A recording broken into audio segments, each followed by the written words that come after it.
কেন অবাক হয়ে আমি পথের বাঁকে দাঁড়িয়ে, তুমি জোছনা হয়ে একা কোথায় বলো হারিয়ে। কেন তোমার আমার এত গল্প স্বল্প,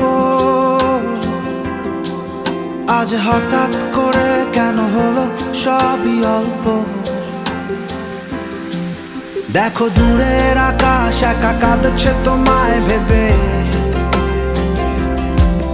আর মেঘের মাঝে সব ভাবনাগুলো ডুবে। কেন তোমার চোখে আমার স্মৃতি উড়ে, আজ হঠাৎ মন দিশেহারা ঘুরে ঘুরে। কেন পারি না, ভুলতে পারি না আজও তোমাকে।